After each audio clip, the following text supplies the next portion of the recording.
जो भी लोग स्पिरिचुअलिटी या नॉन डुअलिटी के पाथ पे स्टार्ट करते हैं या जो सीकर्स होते हैं, स्पेशली जो जन्ना का पाथ को प्रैक्टिस कर रहे होते हैं, जिसे हम ज्ञान का मार्ग कहते हैं, वो काफ़ी बार एक टर्म सुनते हैं बार बार, जिसे हम इंग्लिश में कहते हैं आई एम दैट।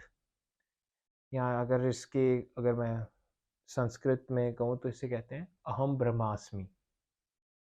और ये टर्म तो इतनी ज़्यादा आजकल फेमस हो गई है क्योंकि इसके जो मीनिंग्स हैं वो लोगों ने अपने ढंग से निकाल लिए हैं। मूवीज़ में आप देखेंगे, सीरीज़ में देखेंगे आप कि ऑनलाइन ऐसे कुछ एक्टर्स हैं जो डायलॉग्स बोलते हैं हम ब्रह्मास्मि के, और उसे बड़े ही नेगेटिव में दिखाया जाता है कि जैसे अहंकार बढ़ गया हो इंसान का, कि वो खुद को ईश्वर समझ रहा है। ऐसे ही जो मिसकंसेप्शन बन रखी है अहम ब्रह्मास्मि को लेके, उसके ही बारे में मैं अब इस वीडियो में आज बात करूँगा। और जो जन्ना की प्रैक्टिस होती है जिसे हम ज्ञान मार्ग कहते हैं, उसमें अहम ब्रह्मास्मि का जो अर्थ है और जो एक्चुअल में अर्थ है, और इसे मतलब प्रोग्रेस के लिए कैसे यूज़ किया जाता है, उस सब चीज़ों की बात मैं इस वीडियो में करूँगा। तो पहले तो ये समझते हैं कि अहम ब्रह्मास्मि का एक्चुअल में अर्थ होता क्या है। अहम ब्रह्मास्मि, अहम और ब्रह्मास्मि। अहम का अर्थ है मैं, जो मेरा भाव है, जो मेरा अहम है, जिसे हम ईगो कहते हैं, जिसे आइडेंटिटी कहते हैं, जो सेल्फ है आपकी। ब्रह्मास्मि अर्थ कि जो देखिए, अध्यात्म में जो ईश्वर है, हम उसे ब्रह्मन कहते हैं। नॉर्मल नॉन डुअलिटी में हम उसे पार ब्रह्म या ब्रह्मन, ईश्वर, इन जो नॉर्मल नाम है, इन सब चीज़ों से हम उसे डिनोट करते हैं। तो जब कोई व्यक्ति कहता है अहम ब्रह्मास्मि, तो वो ये कह रहा है एक्चुअल में कि वो ईश्वर का ही रूप है, कि वो ईश्वर की ही मैनिफेस्टेशन है, उस पार ब्रह्म की ही मैनिफेस्टेशन है।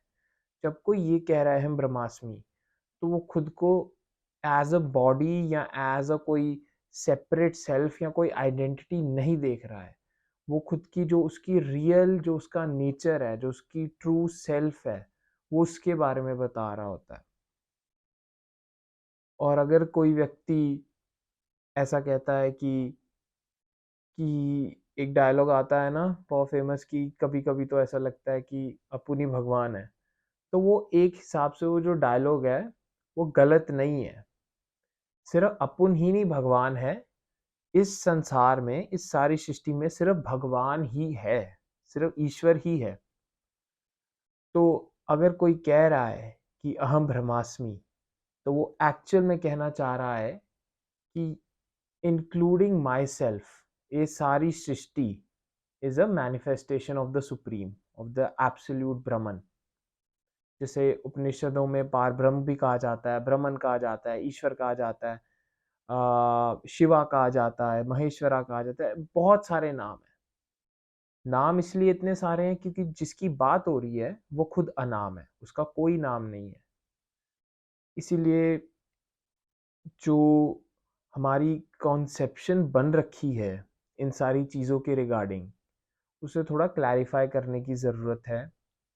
और जो ये अहम ब्रह्मास्मि की बात करते हैं उपनिषद, या फिर जो भी काफ़ी सारे अलग अलग स्पिरिचुअल टेक्स्ट हैं उन सब में, जैसे बुद्धिज़्म में भी इसकी बात की जाती है but in a different way. उसमें अहम ब्रह्मास्मि को एज अ नथिंगनेस की तरह डिनोट किया जाता है। और अगर हम आगे बात करें कि ये जो अप्रोच है अहम ब्रह्मास्मि की, ये बेसिकली हम जो जन्ना के पाथ पे, जैसे ज्ञान मार्ग कहते हैं, उस मार्ग पे यूज़ किया जाता है।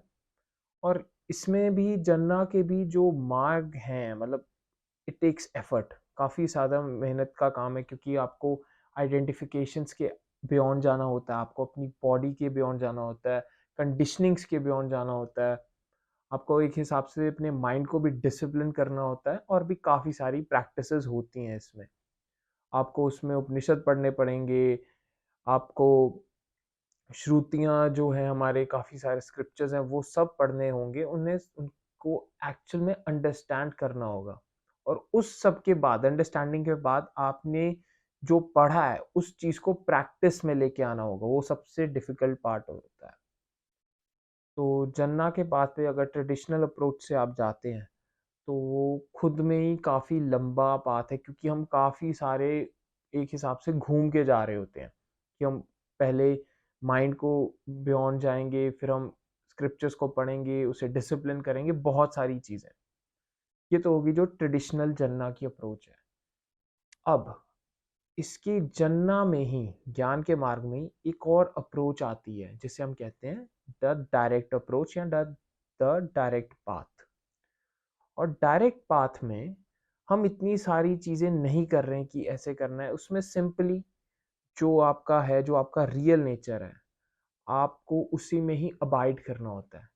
बी एज़ यू आर, कि जैसे आप जो सत्य में हो, ना ही आप विचार हो, ना ही आप ये आइडेंटिफ़िकेशंस हो जो आपने खुद के लिए बना रखी हैं, और आप जो हो एक्चुअल में द वन व्हिच इज़ इनेफेबल, कि जिसे समझाया नहीं जा सकता, जिसके बारे में कुछ कहा नहीं जा सकता, उसे अंडरस्टैंड नहीं किया जा सकता। आप जो हो, आप वैसे रहो, और इसे वैसे रहने में आप सोच के नहीं बढ़ सकते। Of course there are some practices जिसमें हम one pointedness of the mind को लेके चलते हैं, कि आपको पहले माइंड के लेवल पे अंडरस्टैंड कराया जाएगा, और फिर आपको धीरे-धीरे ऐसी प्रैक्टिसेस के थ्रू आपको बियॉन्ड माइंड, जो आप सेल्फ हैं, उसमें ही स्टेबलाइज़ किया जाएगा।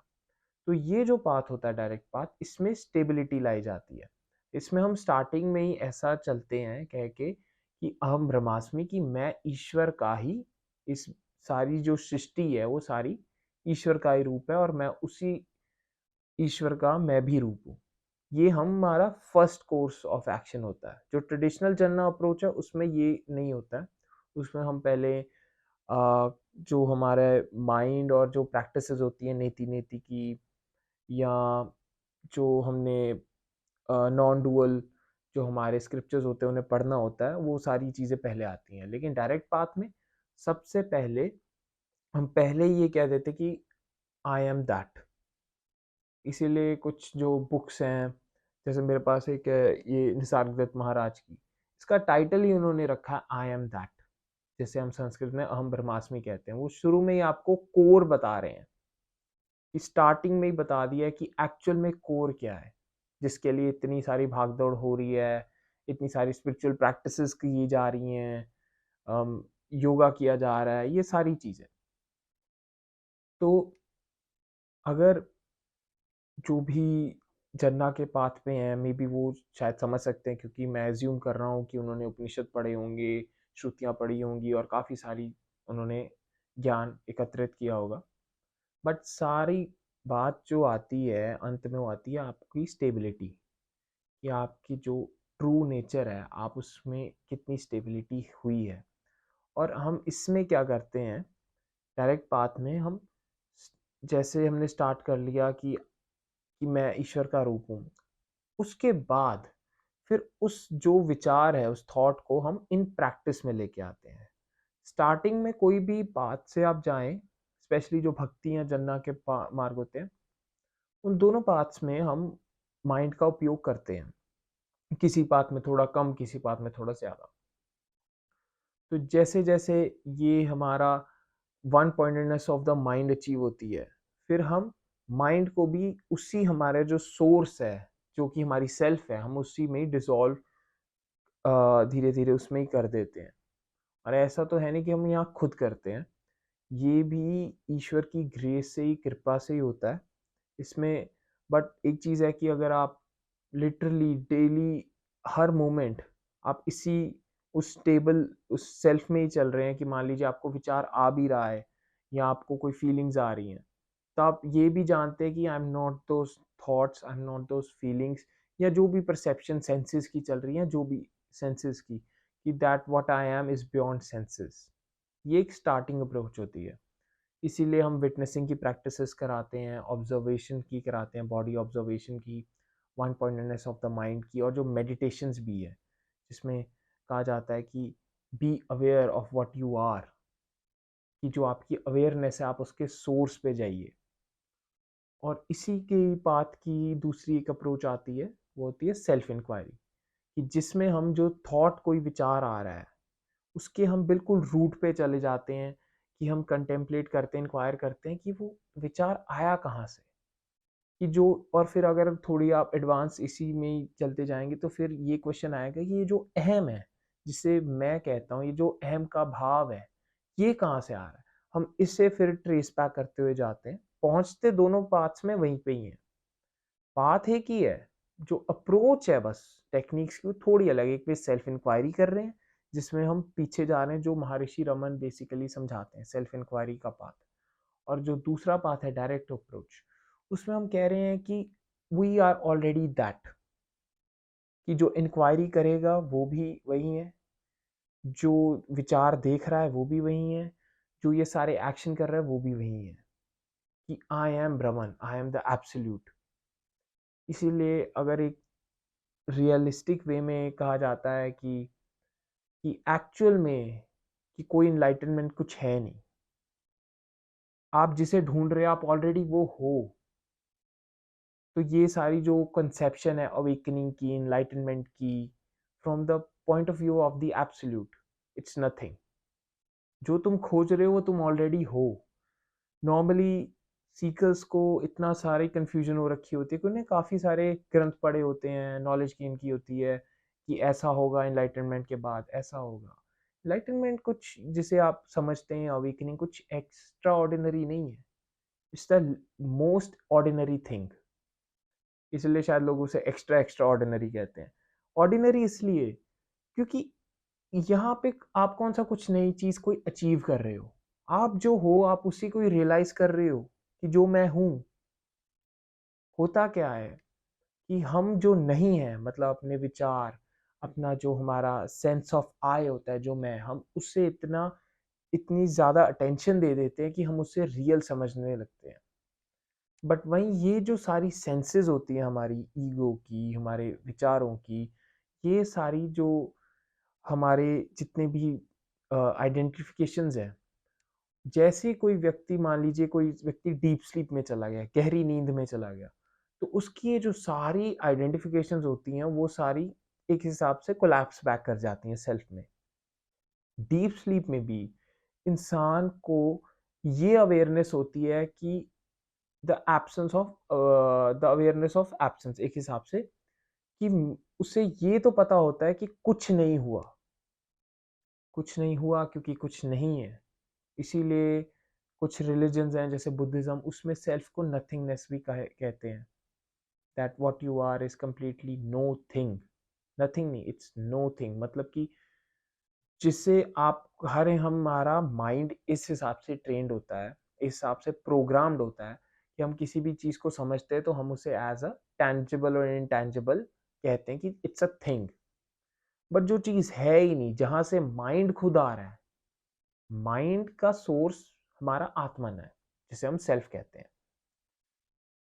और आत्मन स्वयं परमात्मन का ही रूप है, ईश्वर कहीं दूर नहीं है, तुम स्वयं ही ईश्वर का ही रूप हो। और जो व्यक्ति स्वयं को और इस सारी सृष्टि को एक ही भाव से देखता है, मतलब कि जैसे एक ढंग से अगर कहा जाए तो वो स्वयं को ही हर जगह देखता है, क्योंकि वो स्वयं ब्रह्मन है, तो उसे हर जगह ईश्वर ही दिखता है, जिसे हम ब्रह्मन भी कहते हैं। ऐसे व्यक्ति को ही हम लोग जीवन मुक्त कहते हैं, क्योंकि उसने जीवन में ही ड्यूरिंग हिज लाइफ टाइम उसने ये रियलाइज कर लिया है, अपनी ट्रू नेचर को रियलाइज कर लिया है। और एक बार ये रियलाइजेशन हो जाती है तो आपका जो जीवन जीने का असली ढंग होता है, मतलब एक हिसाब से जो आपकी इंटरनल प्रोग्रामिंग होती है ना माइंड की, आइडेंटिफिकेशंस को लेके, कंडीशनिंग्स को लेके, वो काफ़ी हद तक लगभग समाप्त हो जाती है। लगभग इसलिए कह रहा हूँ क्योंकि sometimes some conditionings and ego is also necessary for our survival. क्योंकि ज़ीरो ईगो हो जाएगी, बिल्कुल भी आइडेंटिफिकेशन नहीं बचेगी, तो आप इस बॉडी में सर्वाइव नहीं कर सकते। आप इस वर्ल्ड में हो तो इसीलिए क्योंकि we have some kind of identification, we have some kind of ego which is kind of necessary evil, ज़रूरत है हमें उस चीज़ की। वो तभी तक है जब तक हम इस शरीर में हैं। इसीलिए लोग डिवीज़न करते हैं एक हिसाब से कि जीवात्मा है और फिर परमात्मा है। जीवात्मा के में क्या होगा, हो है तो वो भी ईश्वर का ही रूप, देयर इज़ नो डाउट, मतलब कि कोई भी उसमें वो नहीं है। और जो हमारा ट्रू नेचर है, हम वो ईश्वर का ही नेचर है एक्चुअल में। लेकिन जब आप बॉडी में हो, जब तक आप इस शरीर में हो, इस संसार में हो, तब तक हमें ज़रूरत है हमारे सर्वाइवल के लिए नेसेसरी कुछ आइडेंटिफिकेशंस चाहिए, डिफरेंसेस चाहिए। बट एक्चुअल में जो व्यक्ति जीवन मुक्त हो चुका है, जैसे रियलाइजेशन हो गई, वो ये जानता है कि सब एक है, कि ये जो मैंने आइडेंटिफिकेशंस ली भी हुई हैं अपनी बॉडी से या जो भी कंडीशनिंग्स हैं, ये सिर्फ टेम्परेरी है। ये सिर्फ एक हिसाब से एक मुखौटा है, एक मास्क है, जो मैंने कुछ टाइम के लिए पहना है। और जो मैं हूँ वो एक्चुअल में मैं रियल हूँ। और अगर कोई कहे कि बिल्कुल ही शून्य ईगो में जाना है, तो वो सिर्फ पार ब्रह्म ही है, जिसे हम ईश्वर कहते हैं, that which is beyond all kind of ego और फॉर्म। जैसे आप एक फाइनाइट फॉर्म में आते हैं, जैसे ये रूप है हमारा, तो उस रूप में उसकी लिमिटेशंस भी होंगी, उसके ऊपर आइडेंटिफिकेशंस भी आएंगी, क्योंकि इस रूप में आ रहे हो इस इंसान के रूप में। तो शरीर को संभालने के लिए ही, इस सर्वाइवल को कंटिन्यू करने के लिए हमारे एक कुछ टाइप ऑफ आइडेंटिटी रह चाहिए होती है। आइडेंटिटी प्रॉब्लम नहीं है, प्रॉब्लम ये है कि आप उस आइडेंटिटी को परमानेंट समझ रहे हो, आप उस आइडेंटिटी को रियल समझ रहे हो, ये प्रॉब्लम होती है।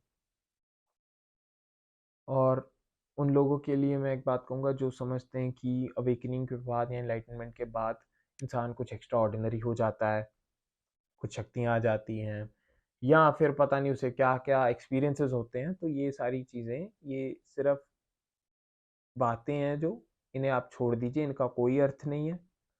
हमारा जो सारा गोल होता है नॉन डुअलिटी का, जो भी प्रैक्टिसेस करते हैं, वो यही होता है कि आप अपना ही जो आपका ट्रू नेचर, आप उसे रियलाइज कर लें और आप जीवन को जिएं, जिसके लिए मतलब जन्म हुआ है, और आप एक्चुअल में एक हिसाब से इंजॉय कर सके लाइफ को और ईश्वर का शुक्राना कर सकें, क्योंकि कोई भी अपनी मर्जी से तो आया नहीं है।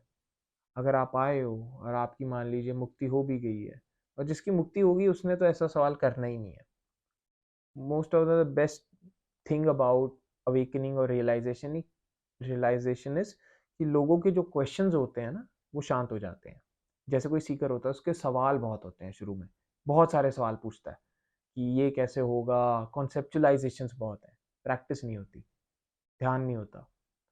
तो जैसे जैसे अगर किसी के इंसान के विचार कम होते जा रहे हैं, विचार तो नहीं, अगर उसके सवाल कम हो रहे हैं और सेटिस्फेक्शन ज़्यादा बढ़ रही है, तो फिर ये समझ लीजिए कि आपकी एक्चुअल में स्पिरिचुअल प्रोग्रेस हो रही है।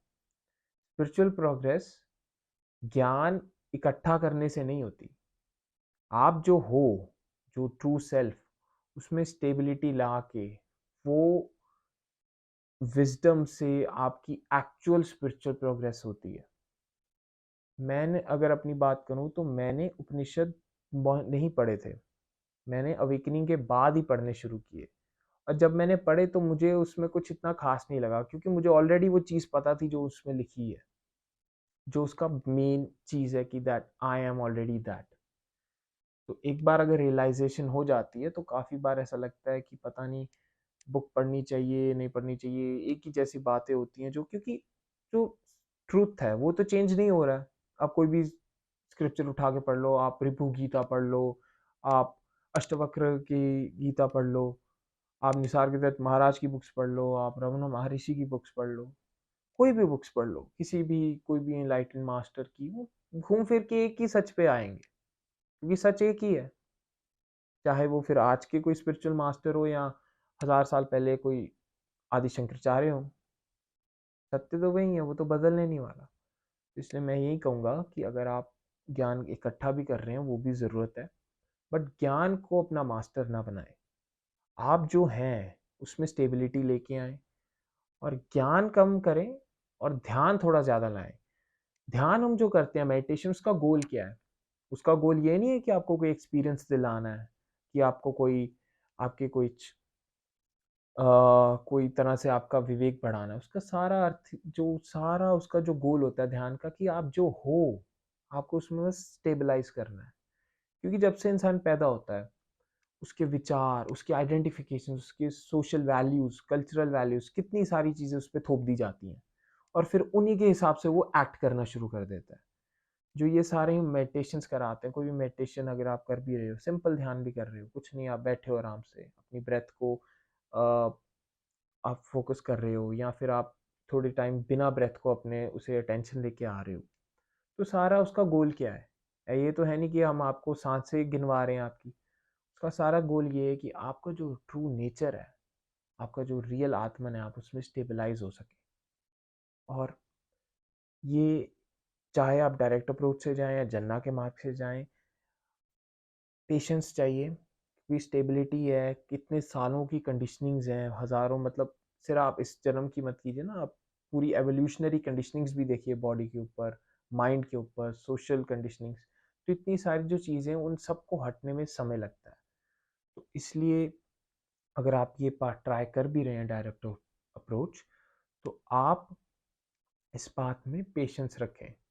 मन से ये आप नहीं कैप्चर कर पाएँगे सेल्फ को, क्योंकि जो मन है वो खुद सेल्फ से बना रहा है। तो जो चीज़ स्वयं आत्मन से आई है वो कैसे उसे समझ लेगी? इसीलिए इसके 2 मार्ग कहते हैं, एक तो होता है सेल्फ इंक्वायरी कि आप इंक्वायरी करते-करते सोर्स में चले जाओ जो आपका सेल्फ है और आप फिर वहीं रहो, स्टेबलाइज़ हो। दूसरा होता है जिसमें आपकी सारे ये जो आपके विचार वगैरह हैं, आपके विचार हैं, आपकी फीलिंग्स हैं, परसेप्शंस हैं, सेंसेस हैं और जो भी आप इस वर्ल्ड की भी अवेयरनेस है, नॉर्मली हम अवेयरनेस की बात करते हैं इसमें। जो अवेयरनेस भी है सारी उस सेल्फ से ही आ रही है। तो ये सारा संसार जो है, ये सारी जो सृष्टि है वो सेल्फ की ही मैनिफेस्टेशन है, जो हमारा आत्मन है उसी का ही रूप है। तो अगर आप इस पाथ पे जा रहे हैं तो पेशेंस रखिए और अंडरस्टैंडिंग एक बेसिक चाहिए होती है इस पाथ के लिए, बट ओवर टाइम अगर आप प्रैक्टिस करते रहेंगे और ऑनेस्टी रखेंगे तो काफ़ी हेल्पफुल रहता है ये अप्रोच डायरेक्ट पाथ की। और अगर आप सच में इन सब में और ज़्यादा इंटरेस्टेड है तो मैं कहूँगा आप उपनिषद ज़रूर पढ़ें। आप निसर्गदत्त महाराज की बुक्स पढ़ें, रमन महर्षि की पढ़ें और अगर कुछ लोग फॉलो करते हैं तो रूपर्ट स्पायरा को करें। वो डायरेक्ट पाथ के ही टीचर हैं। तो आप ये सारी प्रैक्टिसेस कर सकते हैं और इस पाथ में थोड़ा जो आपको एफर्ट ज़्यादा लगानी होगी, क्योंकि हमारा जो माइंड है वो काफ़ी बार खुद के लिए ट्रैप्स इकट्ठे करता जाता है। क्योंकि जैसे-जैसे अगर कोई मान लीजिए उपनिषद पढ़ रहा है ज्ञान, तो कन्फ्यूजन बहुत क्रिएट हो जाती है, ऐसे है, ऐसे है।